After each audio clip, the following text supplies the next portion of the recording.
Zaposleni u trgovinama u Federaciji odmaraju jer danas je nedjelja. Naša firma zapošljava oko 80% žena i nekako ženama najviše odgovara ta slobodna nedjelja da je provedu zajedno sa porodicom i djecom.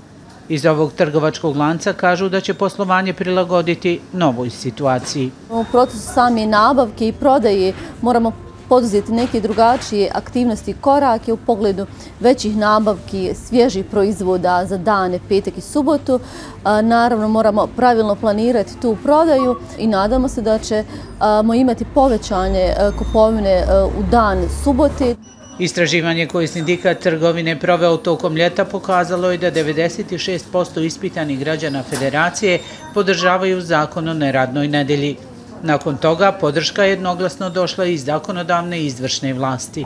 Mi smo napravili podrobne analize, neće doći do pada prometa, to je sigurno, evo to mogu garantati. Ono što se desi, ja očekujem napad ovih prvih 4 do 5 sedmica, a to je ova adaptacija na potrošnju. Poslodavcima ostaje da 90 radnih sati rasporedi od ponedjeljka do subote. Općinska i gradska vijeća mogu tražiti od vlade Federacije izuzeće od neradne nedelje, ali zahtjeve moraju potkrijepiti valjanim razlozima. Izuzeće tako mogu dobiti općine koje žive od turizma, ali ne i trajno. Nekim trgovinama ipak je dozvoljen rad.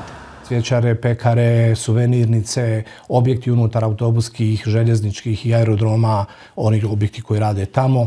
Znači, mi smo još rekli na grobljima eventualno da imaju, pa smo rekli piljare i tržnice koje prodaju poljoprivredne proizvode, samostalni trgovci i slično.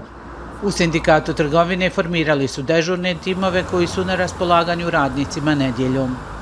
Pozivamo radnike da nam u poruci dostave video snimak objekta koji bude otvoren sa podacima o kojem objektu se radi, u kojoj općini, gradu se nalazi. Sindikat će napraviti listu firmi koje ćemo javno objaviti. Garantujemo anonimnost svim radnicima.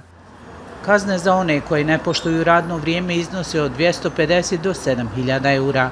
Poslodavci uvođenje neradne nedelje vide kao početak reforme trgovačke djelatnosti.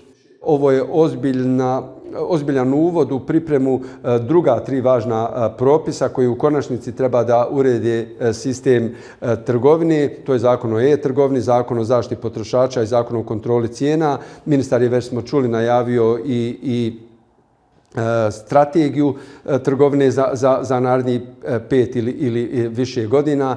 Na važnost trgovačke djelatnosti ukazuju podaci da u Federaciji 23% zaposlenih čine radnici iz ove oblasti, te da se polovina entitetskih prihoda ostvaruje upravo u trgovinama.